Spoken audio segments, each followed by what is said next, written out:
Goal line defense in the 4-3. So obviously, playing defense, you got to defend the whole field. But when it's all said and done, maybe you gave up some yards, maybe you gave up a big play, whatever it is. But when it comes to the goal line, that's where you make your money. If you keep them out of the end zone, then you're going to win a lot of football games.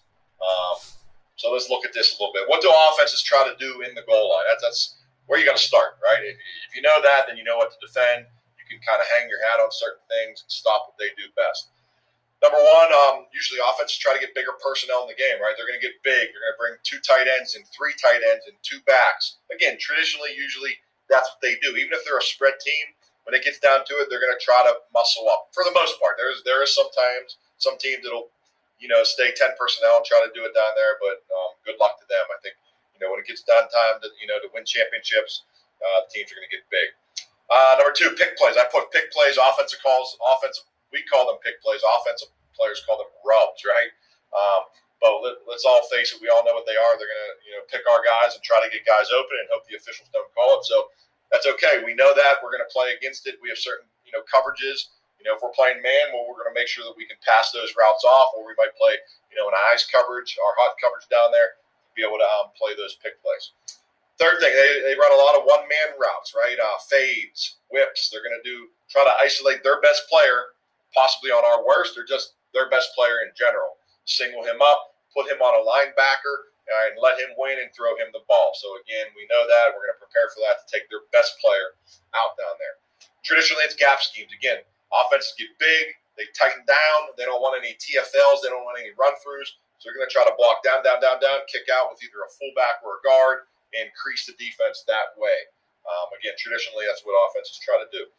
What is their best run? If you don't stop their best run, you're going to be in for a long night. Stop their best run. If it's power, if it's counter, if it's inside zone, outside zone, if it's quarterback power, whatever it is, you better figure it out, and you better have a plan to stop that. I just touched on a quarterback run. I know the school I coach at, Pine Richland, we get down in the red area, we love to run the quarterback. Again, we get an extra blocker with our tailback or whoever we put there, and we're able to run the quarterback, whether it's stretch or inside zone or quarterback power, whatever it is. And then finally, I don't think this is a go-to. This is maybe something when they first get down there, they'll try a trick play. But maybe if you stone them on first down, you stone them on second down, then third down, again, depending on how it's going, they're likely to try something, crazy, whether it's a play action, spider 2 Y banana guy in the flat, or the Y sucker play that's very, very common down there where they'll fake a run. The tight end kind of falls down and hides, and he sneaks across the formation. Very popular down there as far as the trick play goes. But again, understand what the offense wants to do, and then you have a better chance of defending it. So what are some keys to winning defense on the goal line? All right, number 1, I believe you want to play your base defense, and that's what we do in the 4-3, and that's the beautiful thing of it. We got 9 guys in the box. All right, now we could sub, if we got a big D lineman we like in there, if we like a thicker defensive end we want to put in there, if we got maybe thicker kids at safety, whatever it is, that's fine. You can sub some people in, but we want to play our base defense. Have we played different fronts? Sure, you could play a bear front, you could do an under front, walk the back, but now you're doing things you're not used to, and I'm a big believer in keeping it simple. Your kids know what to do. Is just teach them little tricks and techniques within that scheme, within that system, within that front that can allow them to be successful. So again, you don't have to teach a new scheme. You could sub personnel and get big. I'm all for that. But again, if it's a no huddle team, they might not let you. If it's not, then heck yeah, get some guys in there that'll help you, toughen up or get stout there in the middle. Pre-snap stem. I'm a huge believer in stemming down there because again, if we jump off, we stem, or if we jump off sides, we have nowhere to go. But if they do, now they just went from being on the 2-yard line to the 7-yard line, which is a huge difference in play calls for that coordinator. Again, we want to attack gaps. We're shooting gaps. We're trying to get in the backfield, trying to blow up their schemes, trying to do things to tackle them for loss. Don't guard the end zone with your DBs. This is critical, and nothing irks me more than if an offense at the 2-yard line and we have safety 7 yards deep in the end zone. Why? If they get past that big, thick white line, that's a touchdown. So we're gonna guard that end line. We're not guarding the end zone. We're gonna guard the goal line. Okay. And then finally, do what you're good at. Again, play your base. You have a good blitz. Have that in your repertoire. Make sure you're good at man-to-man technique or whatever zone you're playing out there. But do what you're good at. Don't do something you're not good at. And those are all keys to playing great goal line defense again, to win a lot of football games, to win championships, you've got to be great on the goal line because eventually somebody's going to get down there on you. And when they do get down there on you, you better be able to hold up and keep them out. All right, so we just talked about goal line defense. So now we're going to look at some tape here. So again, goal line, when do you categorize that? We kind of categorize that when they bring in different people. A lot of teams will run their base offense down till, maybe the 10-yard line, or maybe it's the 5-yard line. So in your film study, in your breakdown, you got to see where that break is. In our experience recently, it's give or take 5-yard line or in. They'll bring their heavy package in. They'll bring 2 tight ends in, maybe a wildcat set, maybe 32, 22 personnel, whatever it is. But where's that break? So when they do that, then you have to decide: are you going to sub and beat the big people, or are you not? Most of the clips here I'm going to show you are what I've kind of talked about. They're a base defense with some little adjustments and tweaks that you can do. I do have a couple clips of us running a bear front, which we're covering up. We have a 0, 2 3s, 2 edge guys there, and we're ready to play ball there. And that's a good change up to have. But again, it comes back to how much time do you have to practice it. I'm a big believer in doing something and doing something right. I'm a big believer in being really good at something versus being okay at a lot of things. So again, is there a place for it? Sure, but you have to figure out how much time you have to practice it. So these guys, double tight set here, wildcat look. We set the front to this side because they got the double wing over here. So we have should be a heavy 9, real thick there. He looks a little wider than I would like. 3 there. Got to play a G back here because it's a tight end, and then we're going to bump him into a 7 technique because there's a double tight. All right. In the secondary, we're going to play just a cover 2 shell. That's where we're able to get our corners up in the game. These corners are eyeballing the tight end. If the tight end blocks, then they're able to be right here to play run. All right. If the tight end releases, well, what passes can they run? They can run, obviously a 7 with a flat. Same thing over here. That's really all they can do down there. They could fake it and do a little gadget play, a little pop pass here in the center, but pretty limited in what they're doing. So we're going to sell out to the run. The big key here is read these edge guys. If they block, more times than not, it's going to be a run. So let's look up top to the play side. Again, tight end blocks down. We're going to box the football right there. We do a decent job of that, but I don't like this space here.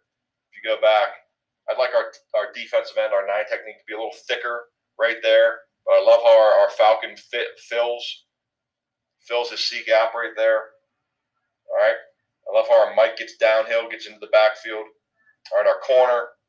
All right, you got to be careful not to peek too much because if this guy bounces out, this guy's got to be hanging here. But I like how he's ready to fill there. But really, really, really good by our safety right there. Letting it all play out. See where the window opens. And he comes in aggressively and fills and holds up the no gain. So really good stuff there on the goal line. Again, playing base defense. I love our nose, our G back here, our nose. Nice penetration. All right, causes some displacement amongst the offensive line. Really good there. So good stop. All right, here's another look at it. Tight end. All right, fullback / tight end.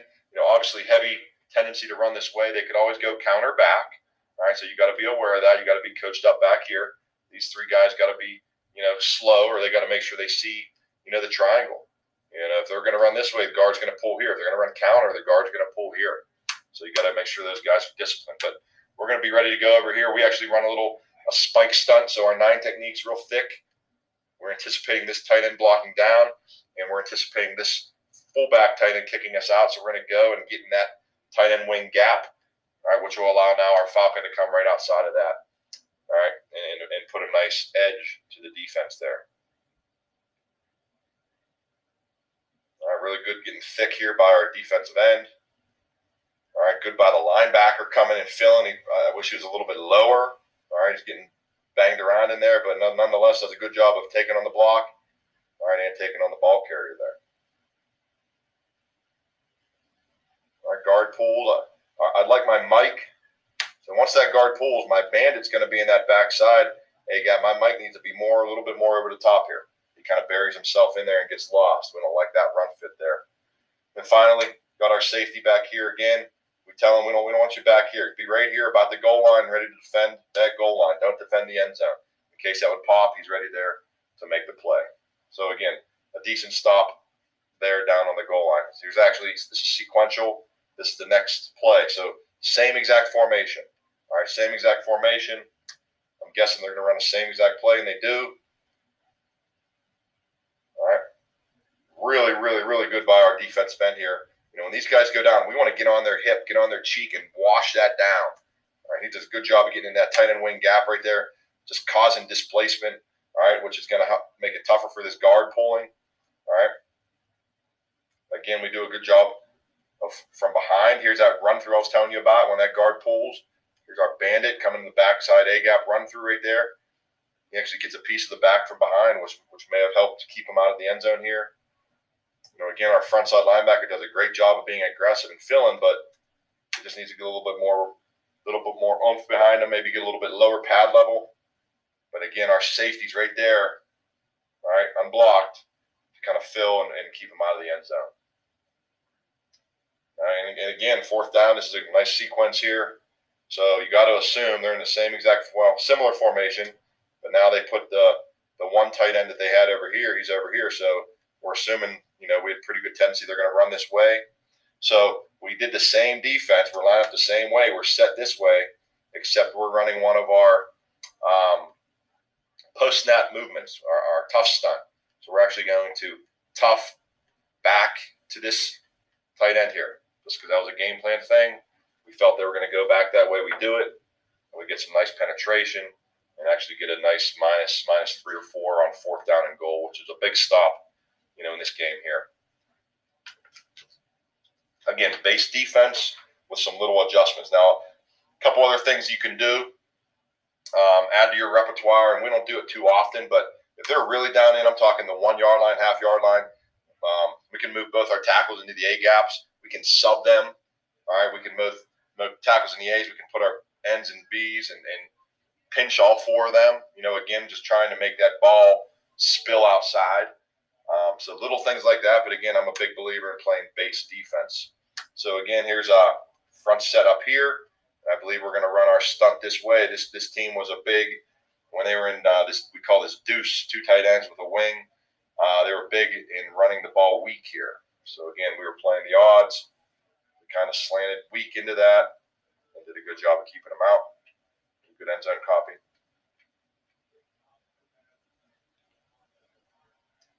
Notice the movement, short stick, short stick, short stick, all right, short stick. And then we're downhill, all right, downhill, etc.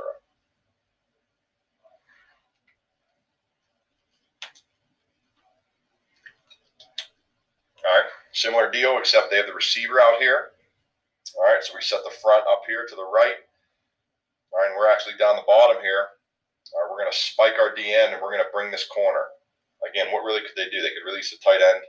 All right, and our safety would be there, and if they put the fullback in the flat, well, then this backer would have to help out there. But again, we have an extra guy.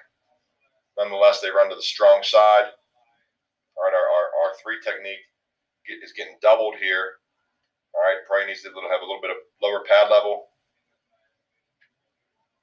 All right, but we run a little spike stunt up here, a little gap exchange. So again, he's going to go C gap, he's going to go D gap versus the normal way. And defensive end does a good job of getting in there. Really good by our backside nose here. He's in a G. We're trying to scoop him. Center box blocks back. It's almost a deuce. Does a good job fighting across the center and getting stopped there. I'll show you a couple, 2 of the bears that we have run, at least one of them. So again, all bear front is, we'll just look at this from the end zone copy. So again, we got a, there we go. We got a 0, we got a 3, we got a 3, and then 2 tight edge guys. All right, we got a linebacker here, safety. All right, safety. All right, again, just covering up all the guys. We actually brought the mic here. So we sent the nose this way, and we brought the mic to the front side A. Again, they're all covered up. All right, so a lot of times you'll get a nice little run through here. Again, a good change up. This was really good because we caused the fumble going in, and I believe we got it. So that's that. That's goal line defense. That's some video. Again, big believer in staying in your base, just tighten up your guys, getting a little heavier, couple little stunts, couple little movements, really play downhill, and I think you can play good enough goal line defense that way. You heard me say we don't want to really change much. If anything, we might sub in bigger people here or there, but as far as the scheme goes, we're going to run our defense. We're just going to, talk about some things here that might help us for some base goal line sets. And again, I can sit here. I can't draw up every formation, so you got to understand, what do they do when they get in the goal line? This is a very general 21 personnel pro set, and how we would kind of adjust our alignments a little bit and what we would do to defend it. So starting with our front here. So we're still going to be in our same front, still going to set it to the left. But instead of a 9, we're going to be in a heavy 6 technique, because, again, what do offenses do, generally speaking, when they get in the goal line? They're going to tighten down. All right, they're going to block down, kick out, and try to get in the end zone. Usually gap scheme stuff is what they want to do.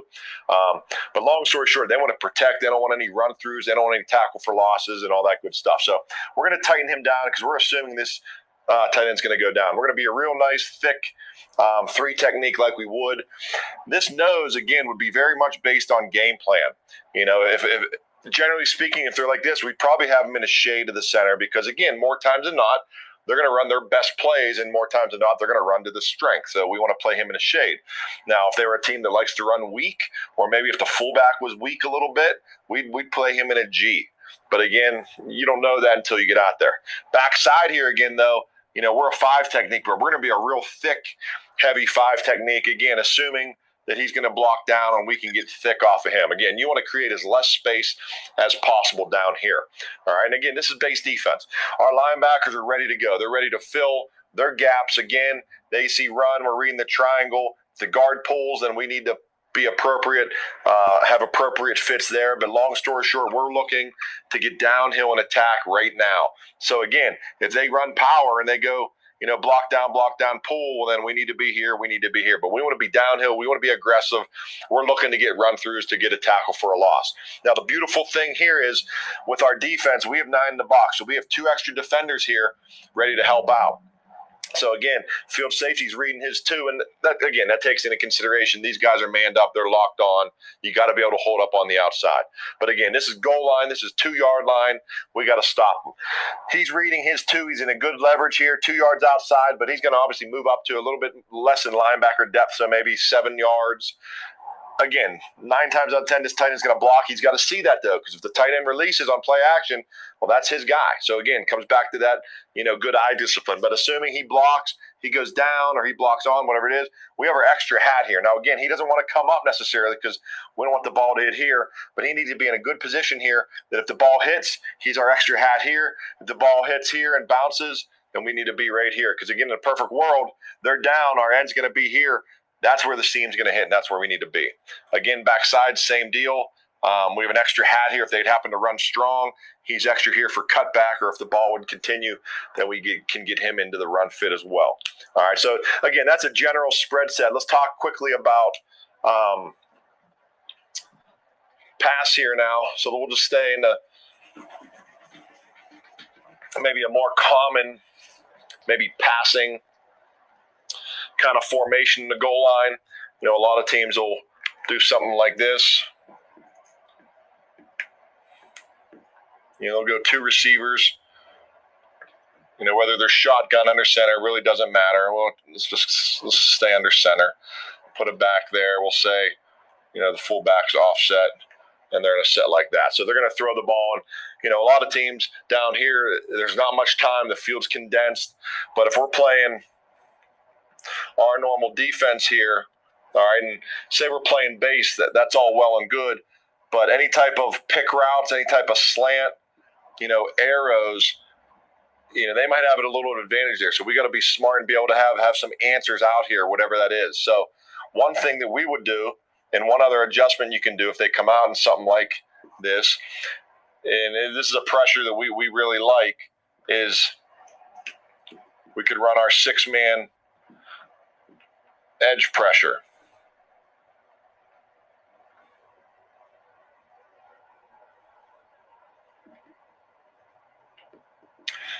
So we come out like this. We're manned up here. We're coming off the edge. A gap. B gap, off the edge. He's man. All right, he's man. These two are tango in the backs. All right, but again, focusing out here, man to man. Now, again, pick routes. So something you might want to do, especially if those two are tightened down and they're set, because they're likely to do, this type of stuff, is these two need to make a pine call and be able to share that route. So if they do that, we're not running into each other and getting picked. It's almost like playing a palms look or a cover two kind of shell out here, that if they switch, we're going to switch and play that route. Because, again, when it comes to the goal line, you need to be aggressive, you need to be smart, and you got to play your tendencies. What run play are they going to run? You're going to know this based on what they do. And then in the pass game, you want to be attacking, you want to put pressure on them, but you need to be smart out here. Don't beat your head against the wall and do something when you know that they're going to do something that can defeat it. So, again, that's one other answer that you can do down there on the goal line.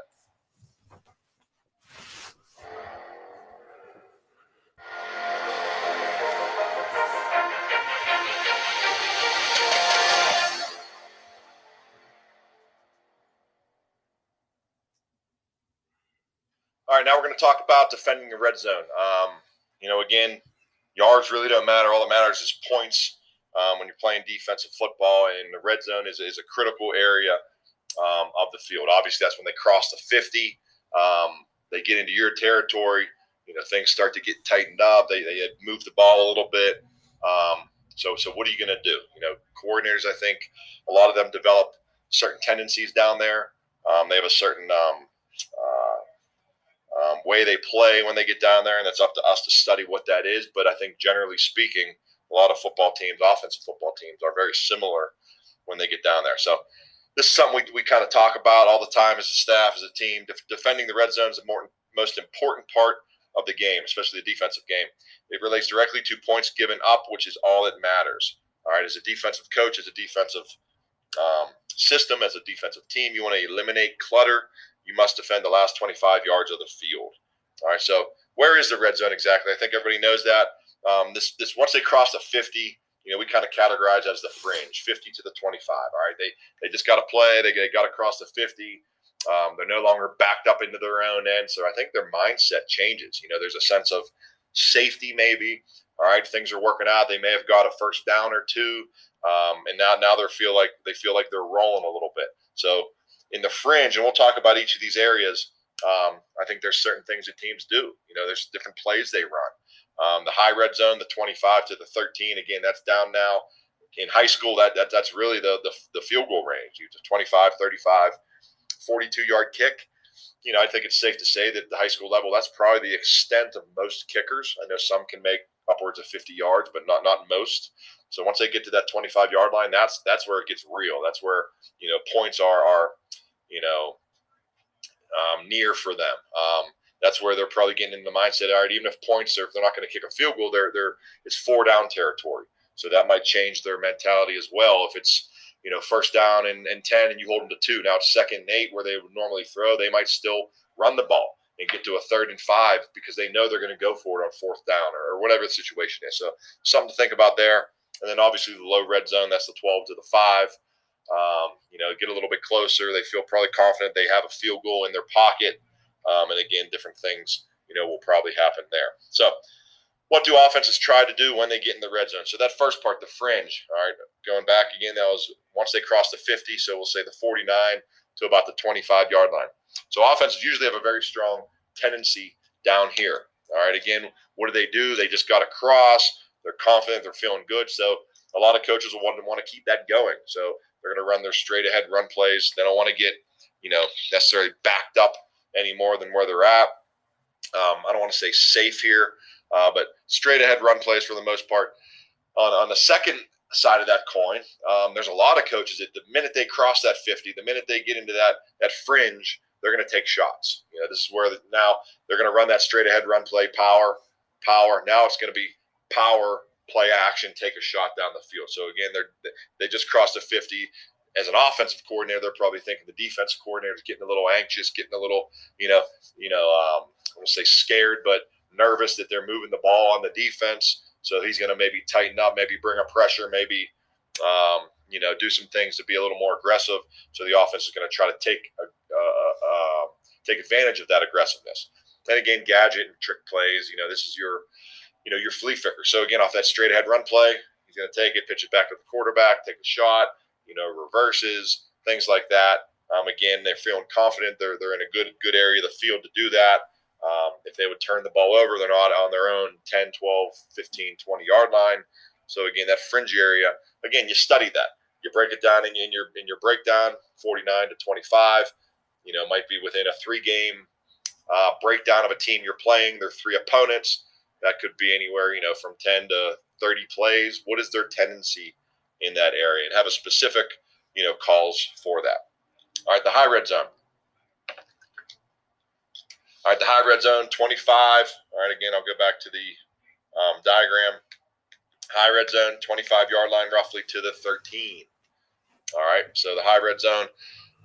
Now, this is where I think they really start to attack. All right, for a defense, maybe the only good thing is the field starts to condense a little bit. When they get down to the low red zone, it really does. But this is where we tend to see a lot of vertical routes. So 2x2, they're trying to hit the seams. 3x1, all right, trying to finish the deal. They're trying to get the dagger in you, put you out of your misery. So again, a lot of vertical routes.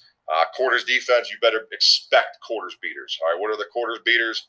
The number one quarters beater in America is double post. Right, they're going to run that post under the safety. So again, on this side, all right, safety's going to jump that, and they love that matchup with the receiver one-on-one with the corner. All right, everybody in America knows that double post is the number one quarters beater. The other one, scissors. So again, same thing, 2 receivers on one side, run the post with the one, run the corner underneath that post with the number 2 receiver, and then any type of wheel down here. So again, it could be to the 2 receiver side with the back. Double post these guys. Now they got a back on a wheel versus a linebacker. Could be 3x1. Again, back to this 1 receiver side with the running back, some sort of wheel there. It's been real popular as of recent. To again, off like a power read or off an outside zone action. All right. They'll fake that with 2 backs in the backfield. That first back who usually leads on that run play, he can wheel up the sideline or even wheel up the seam. So again, I'm going to say that's a gadget play. Depends on how you want to categorize that, but definitely quarters beaters down there without a doubt. The other thing, and again, it wouldn't happen to us because we play press, but quick game. Soft corners. Again, just trying to get some yards, make some gains down there. So if you're playing an off corner for whatever reason, expect quick game, expect quick slants. They might be anticipating man-to-man of some sort. So to try to catch you on a slant and get the ball in the end zone there. And then finally, and I think this is probably one of the most prevalent ones, be aware of the quarterback draw, quarterback scramble. So again, depending on what you're playing, if they have a quarterback that can run the ball, even if they don't, even if a guy is just decent enough to get to 5 to 10 yards, that's something you got to keep aware of. So a lot of times what we'll do, especially if we're playing some sort of man or bringing some sort of pressure, we'll make sure that we spy the quarterback. All right, we'll spy the quarterback if for that exact reason. If they go to take off, we might bring a 5-man pressure, but tell one of our tackles there to kind of peel back and spy the QB for that exact reason. Because again, you want to be sound in what you do. You hate to have them all covered up and then the quarterback, scramble and make something happen with his legs. So again, just covering all the contingencies there. And then finally, the low red zone. This is from the 5, which would start the goal line roughly to the 12.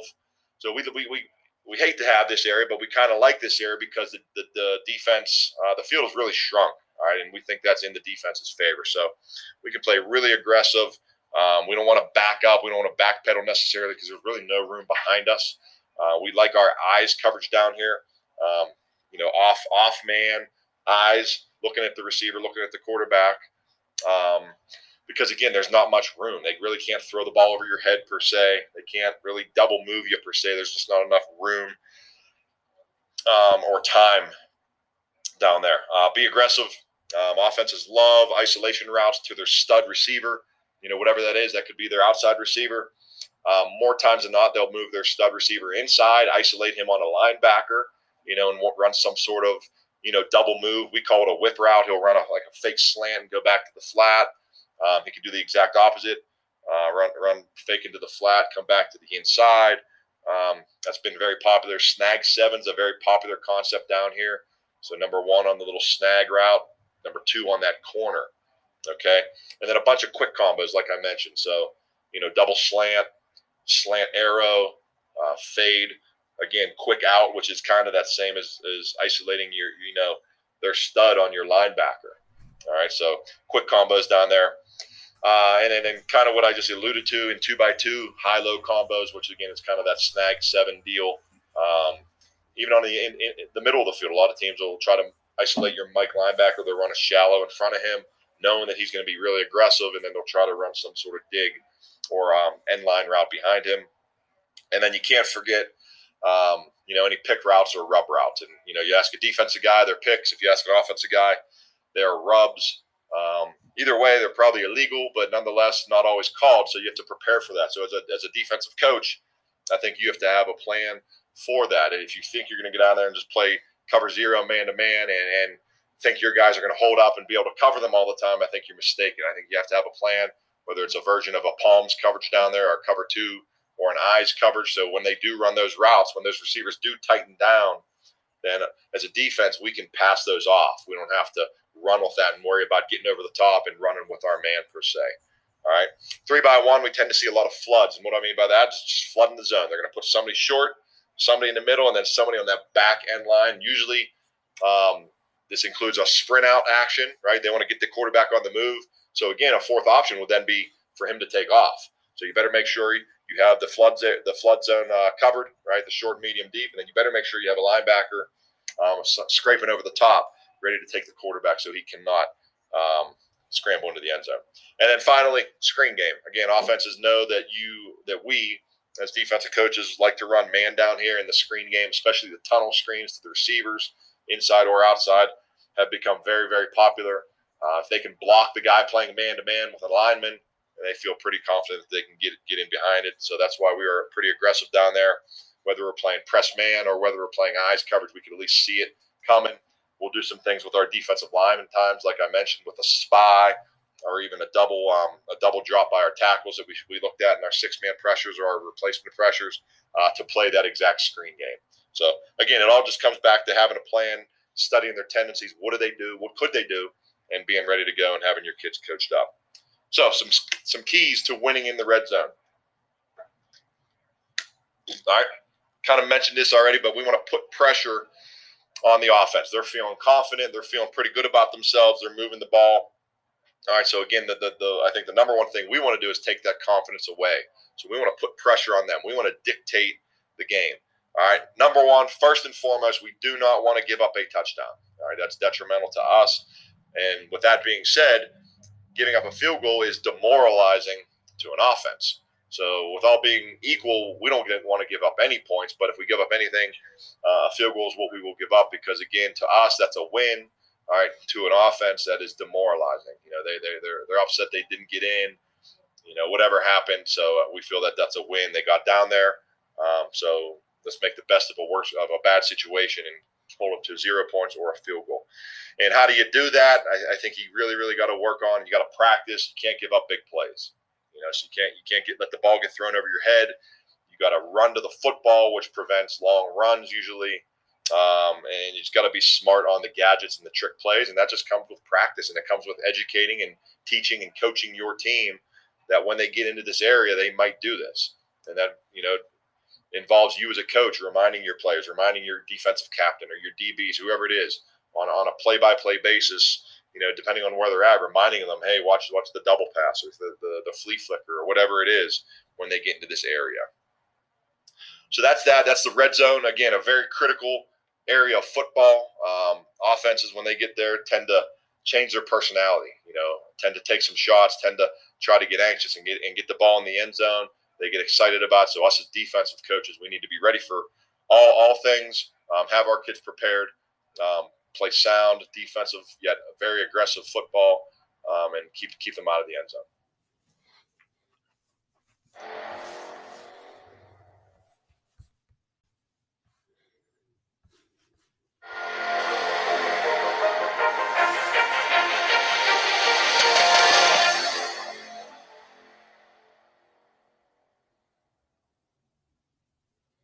All right, now we're going to to talk about defending RPOs with the 4-3 system. So as everybody knows, very in vogue thing right now the past, I don't know, probably 5 years or so, and it's getting even more. I think it's just building steam. Offenses love the idea of run-pass options, right? Always able to have the pen last. Always gets them in the right place. So we're going to talk about a little bit about that. We're going to talk about why offense runs RPOs, what's the theory behind them, and then obviously we want to talk about how we defend them. All right, so the theory behind RPOs, what are they? What's all the rage? Okay, RPOs are oxygen plays, right? They're always going to be right. They always can keep the sticks moving, always gaining positive yards. So oxygen plays are basically that backside 3x1, that gift route. Off coverage, they can just come up and throw a hitch if you're playing off over there. To the field, 2x2, 3x1, whatever. If we don't have them covered down, if they have leverage on us, being able to throw a bubble and gain 4 or 5 yards, being able to throw a stick route and gain yards, get completions. Those are oxygen plays. So offenses love those because they can stay, going fast. They can stay in their up tempo, no huddle phase. All right. Like I mentioned, it allows them to have the pen last. If they have a run play called back in the old days, we loaded the box. I guess they could have audibled, and a lot of that was on the quarterback. But more times than not, they were going to run the ball into the loaded box, and we'd win it, be 2nd and 10. Nowadays, they can call that same run play, but they have a built-in, like I mentioned, 3x1 gift on the backside, bubble, stick to the front side. And again, we'll show you some video of that, but it allows offensive coordinators, quarterbacks to kind of have the pen last, if you will. Kind of ties right into the next thing. Offense is likely never to have a bad play, right? So again, that same situation. We're going to run the ball to a loaded box. Back in the day, you really couldn't do much. Nowadays, they can get out of that. And again, it's all built into the system. All the hard work. So again, the offense coordinators, they put all their work in during the week, and then they're able to come out on Friday and really just let the game develop. There's really you don't have to call the exact play to be successful. They put defenders in conflict, right? That's kind of what it's all about. They want to make defenses play slow. They want to make defenses, defenders in particular, be in conflict, meaning, do I cover this gap or do I cover this receiver? Do I play the run or do I play the pass? And ultimately what that does, it makes defenses passive. And that's what offenses want. They want you to sit back, play soft, give them room to do their thing, give them room to run their offense, and then they feel they can be successful that way. So I believe that's why RPOs are so popular. All right, so what types of RPOs are there? We kind of break them down into two. There's pre-snap RPOs and there is post-snap RPOs. So pre-snap RPOs, that is exactly what it sounds like. It's pre-snap before the ball is snapped, before they're ready to go. The quarterback's up there and he's surveying the defense based on kind of 3 things here. All right, the first one being leverage. All right, leverage. The second one being grass, and the third one being numbers. So leverage. Again, 2x2. If we have an overhang inside of the receiver, they like that leverage. They can run bubbles, and they feel they can get the ball out there to the perimeter quick and outrun you. All right, get the ball to their players in space. Grass, again, is there open grass? Is there, where's the windows at out there? If they're in 3x1, the overhang's real wide, there's grass in here. All right, they can throw the ball in that open grass. And again, numbers. Do they have numbers? All right, 3x1. If to the 3 side, we only have 3 defenders there, they like that. That's 3 on 3. Let's go. They're going to throw the ball out there and, again, get the ball to their playmakers in space. That's ultimately what offense is about, getting the ball to your playmakers and letting them make plays in space. And then finally, the pre-snap, we talked about the gift on the backside. So, again, 3x1, single receiver side, depending on what structure you're playing. If the corner's off and the overhang's tucked in, offenses love that. They'll take that all day. They'll catch it and they'll throw hitches back there all day until you either widen out a backer, roll down a safety, or play press with your corner. Okay, that's kind of what pre-snap RPOs are. And I believe, about 7-8 years ago, that's kind of how they started. An RPO was basically, most of them were all pre-snap. If they came out and they're going fast, right, that's kind of the thought behind the no huddle, going fast. Defense can't get lined up. we're going to be out there to the 3-by side. We're on the ball, and you're not lined up yet. They're going to catch it, throw it out there, and gain a cheap 5, 7, 8 yards, whatever it is.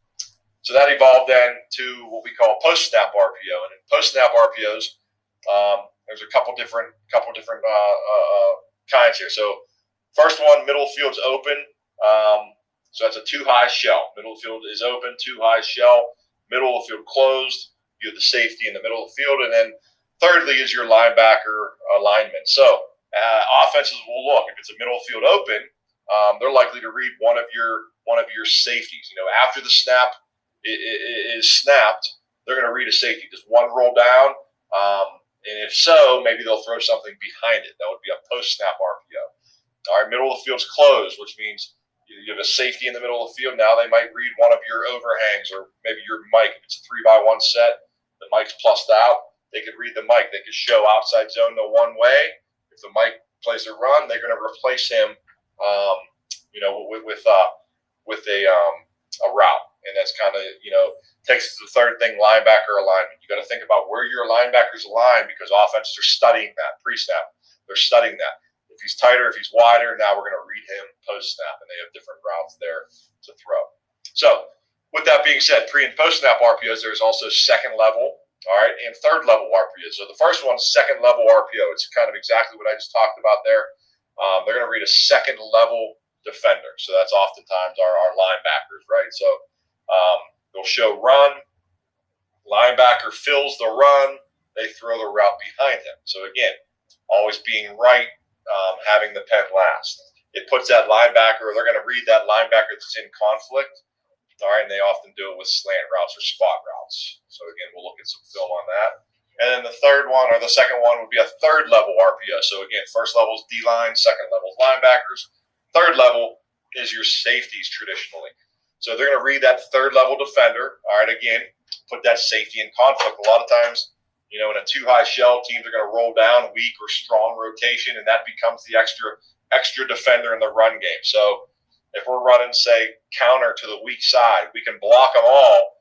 But if that safety comes down, that's their +1 in the run. That's a guy that's going to come down and, in essence, make the tackle. Well, offenses want to be right. So, again, 3-by-1, we're running, just say, GT counter into the boundary. We can kick out the end. We can double back to the mic. We can pull through for their linebacker. But if that safety comes down, we can't block him. So instead of taking receiver back in the old days and trying to crack him, all right, we're going to run a route now. We're going to run a skinny post, a glance route behind where he left. So as the quarterback gets it, all right, he sticks the ball out, whether it's same side counter or regular counter. His eyes are on that safety. If the safety rolls down, he'll pull the ball and throw the ball to that area where the safety left. So again, that's a third level RPO, by far the most popular one that's out there. I'm sure there's others, but that's the one that we're going to talk about now. All right, so we just talked about types of RPOs, pre-snap, post-snap, second level, third level. So let's look at some of these clips here. All right, this is actually our offense here. So it's a 2-by-2 set. You see pre-snap. All right, they got us covered down. It looks like it's just a basic kind of 4-4 cover 3. So with cover 3, you have off corners, right? So this play right here, this is a run play that's called. This is inside zone to the right. You'll see all the offensive linemen stepping that way, inside zone to the right. But the quarterback has 2 options. We're gonna motion over, and he's gonna run a bubble, all right, with these guys blocking. So that's the option number 1. Or if the motion occurs, he's got the option to take that pre-snap gift. And by the picture right here, he's off coverage. So the minute that happens, you see us running the ball, block and run, throw the gift up there, get the ball to a playmaker in space, and case of poor tackling, he ends up taking the ball the distance. But again, was that a great play call by us? Not necessarily. It was just a good decision by the quarterback. He made a good throw, and we got the ball to a playmaker in space. So that's again a pre-snap. Here's another version of the pre-snap. So same deal. All right, we got inside zone to the left. All right, we can definitely run it there, but we're running a little spot bubble concept here. All right, so basically pre-snap it looks good because of grass. All right, but then he's going to kind of read this guy post-snap. All right, when he goes to mesh the running back. All right, if he jumps the bubble, then we're just going to replace him right behind him. So you can see that kind of happened there. Right there, he kind of knew pre-snap that he was likely to do that just because of his alignment. So the quarterback doesn't even stick the ball in there to mesh it, and we just replace that flat defender. So again, the defense here rolls down. There you can see the safety coming down late, kind of just playing a cover 3 behind it.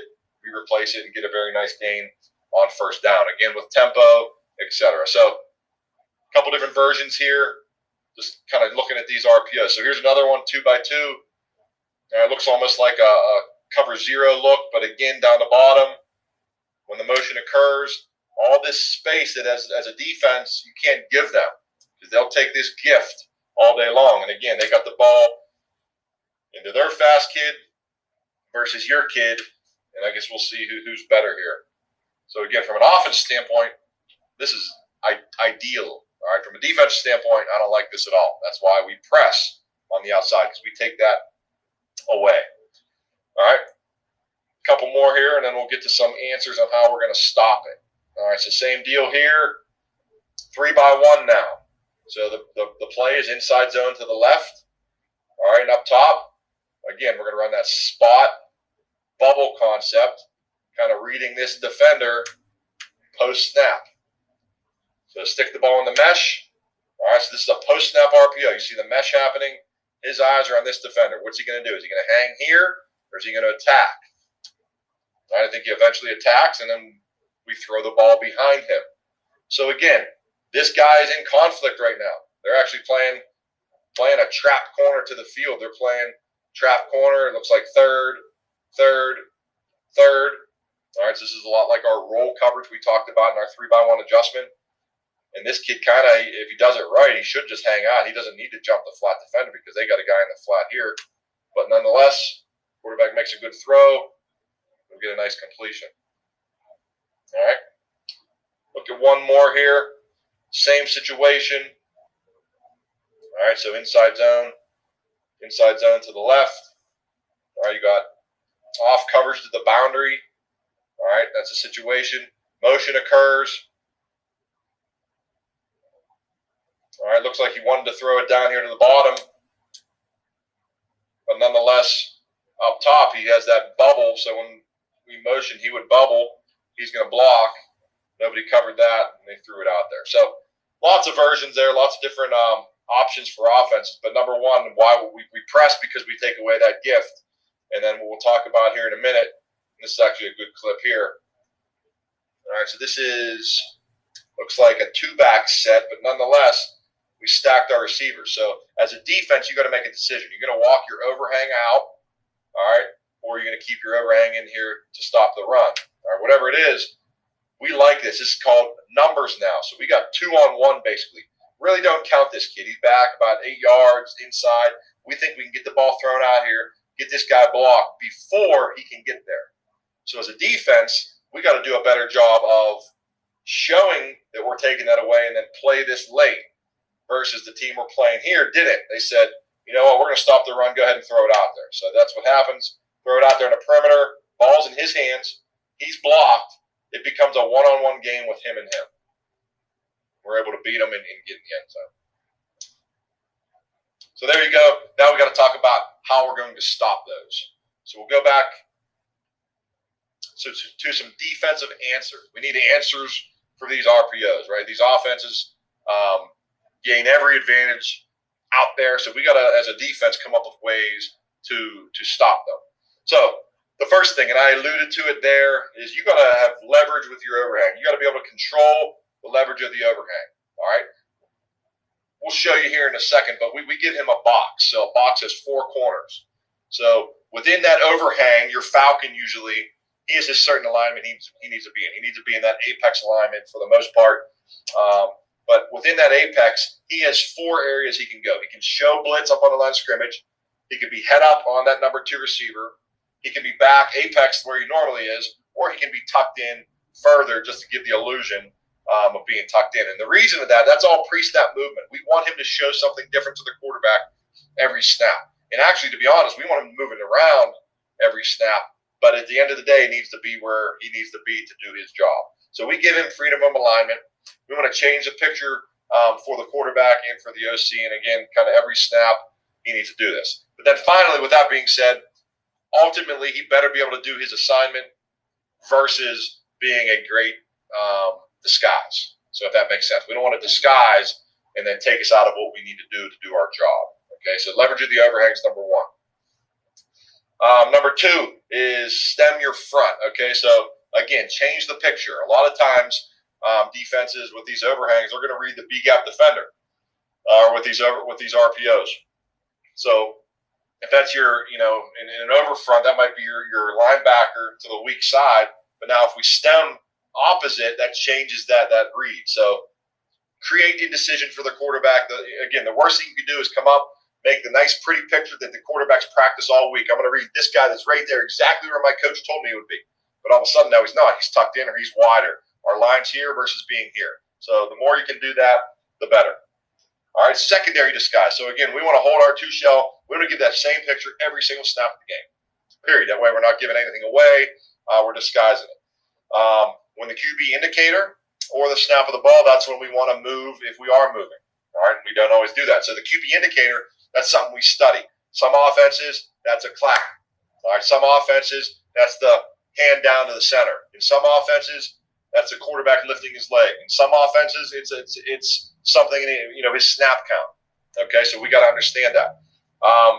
Again, changes the picture. You have the pen last, and like I mentioned, it creates indecision for the quarterback, but also that OC that's up in the box calling that game. All right.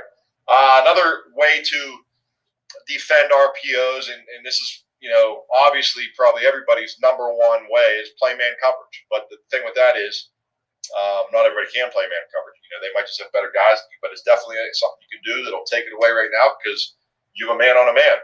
They might be reading a backer or whatever, but you have a man on a man, and they will be contested throws. It gives them nobody to read.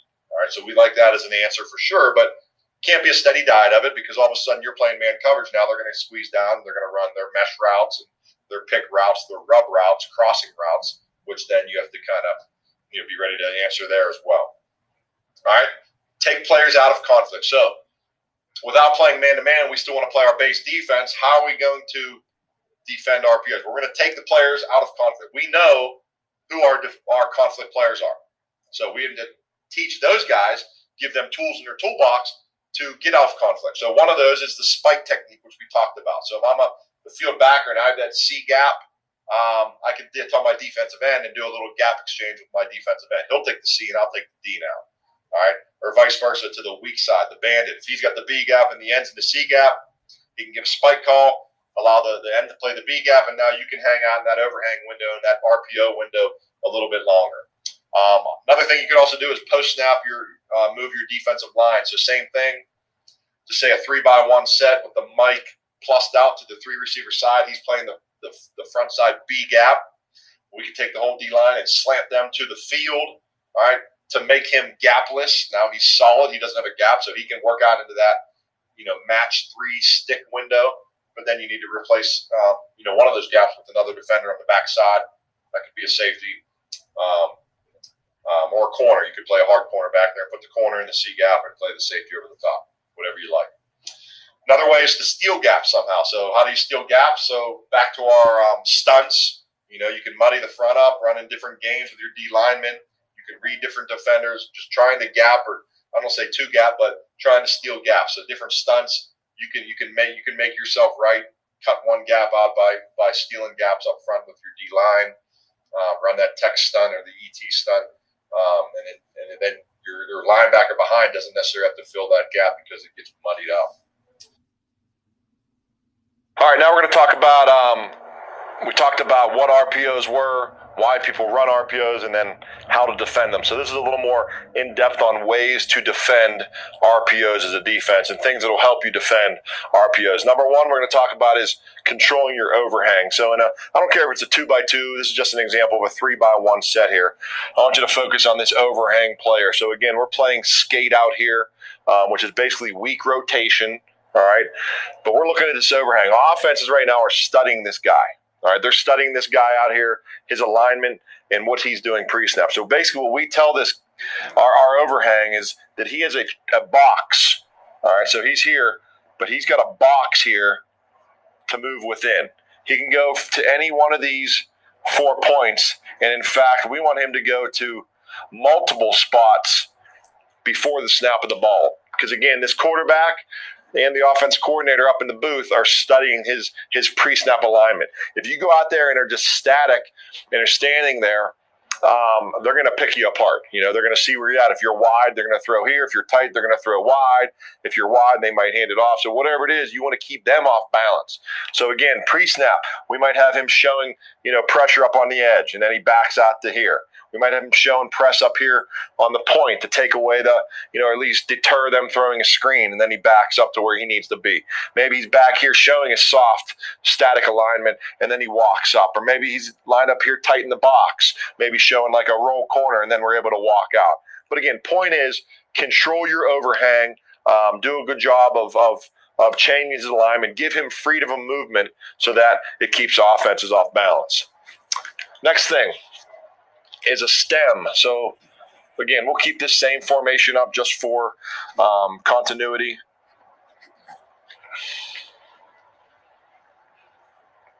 So we'll put the Falcon back up. So one thing you could do right now, so in this setup, right now he's C gap, B gap, A gap, A gap, B gap, C gap. So the conflict player here, all right, in his 3x1 set is our Mike. All right, he's a guy that has a gap, and he also has to be able to, wall 3 out here. And just for the purpose of the picture, to make it more realistic, let's bump him out. Let's say this trips is wide, right? He's going to apex, and then Mike's plussing out here because they're throwing, your typical stick draw. This is, these probably the most popular RPO deal. So these guys are running inside zone. All right, so this Mike's got to decide. He gets a run read by these offensive linemen, right? He gets a run read by these offensive linemen. He's got to fill his gap. But now that's leaving, his match 3 wide open. All right, so what do? You have to be able to do some things there. So first thing we could do is stem the defense a little bit. But we'll come back to that. But I think that the first thing, the big thing you could do is be able to steal gaps. What ways can we control the Mike so he doesn't have to play that gap? So the first one we talked about before is spiking this defensive end. So basically just gap exchanging. So this end's going to play a heavy technique. Meaning if he goes down, he's going to go off his button. He's a dive player. If he would block out and they'd lock it, well, then the defensive end would spike in the B gap. And now the Mike's able to plus out here. All right, if the quarterback would pull it, well, he's able to play the C gap from there. So that's a very, very easy way to allow the Mike not to have a gap. All right, and that's good. We'll do that at times. The Mike has that in his toolbox. But, again, you have to have multiple ways, in my opinion. Another way to do it, all right, we'll slant the whole line at times. So we'll line up like this. Same thing will be front set away. So what's another way to allow the Mike not to have a gap? We'll slant the line this way. All right, we're all short stick this way. All right, so what changes? The Bandit, his gap now went from the 1A to that A. Everything else is great. We're gapped out. We'll actually bring the safety down here, and the safety will play the backside C gap. Okay, because again, in our skate structure, he's extra. We don't need him. This corner now knows he has no help.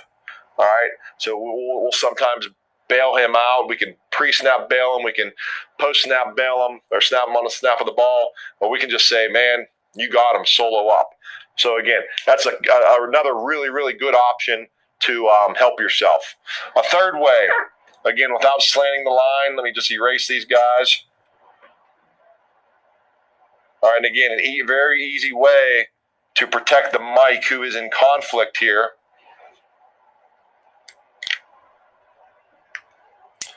All right, there we go. So same play, that same deal.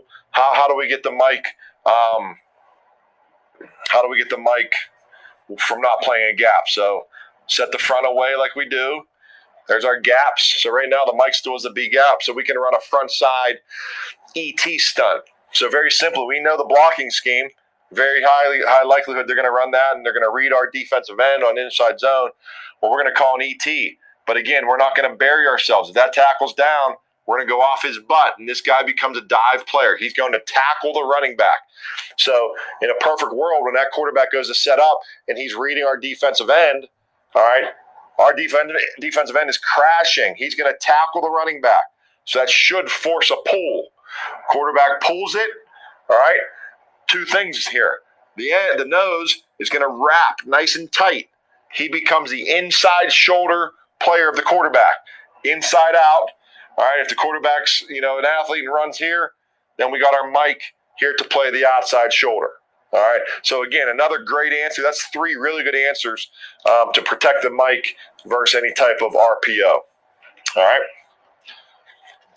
Now, let's go to a different formation. And one last thing that we see quite a bit. So, similar deal.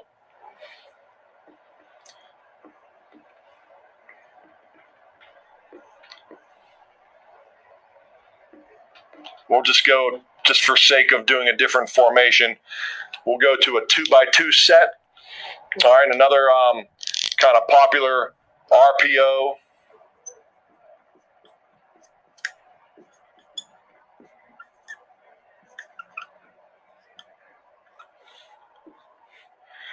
Well, it would be same type of thing. They'd read the back, or they'd find the conflict player. Let's go here. So again, backs here, inside zone this way. The conflict player is our bandit. So they, again, run the ball. The bandit fills the gap. They'd run a little slant right behind them and pop them the ball. All right, great. So we know that. So a team that does that, well, very simply, our answer, or one of our answers, would be to play cover 1, man-to-man. So we'd come down, we'd roll down, and we'd play our safety man here. All right. Our Falcon walks out here. Again, outside leverage, playing there. Our field safety is going to roll to the middle of the field there. All right, 4, 5, 6, 7, 8, 9, 10. I'm missing the bandit. Here we go. And the bandit. These two are tango in the back. All right, run fits are the same. We have nobody in conflict now. The only thing you're missing here when you play cover 1 is you lose that extra hat. So that's what we teach this field safety now. Whenever he goes to go to the middle of the field, again, he's going to shuffle. If he reads run, well, he ain't just going to bail out to oblivion. He's going to read run, and he's going to make sure he comes down and is able to get over here in case, they block down. Our defensive end is going to surf in near foot. If he's able to outrun our defensive end, then at least we'll have a safety coming to be the extra hat and to get him on the ground. So, again, that's anything you got to worry about. We're going to play cover 1 to stop the RPO, but all of a sudden now they have a quarterback that can run cover 1. That's what you lose with a team that can run the quarterback a little bit playing cover 1. But back to the answers for RPOs, this is a great way to stop them. That original play that they were going to call, that inside zone, and so they're going to run that slant. Well, now they can't do it. We're man-to-man. If the back goes there, he's going to have him. He'll be the rat, and he'll be right in that window, and again, we'll have the safety over the top. So that's 4 or 5 really good answers to help stop the RPO that you could put into your repertoire.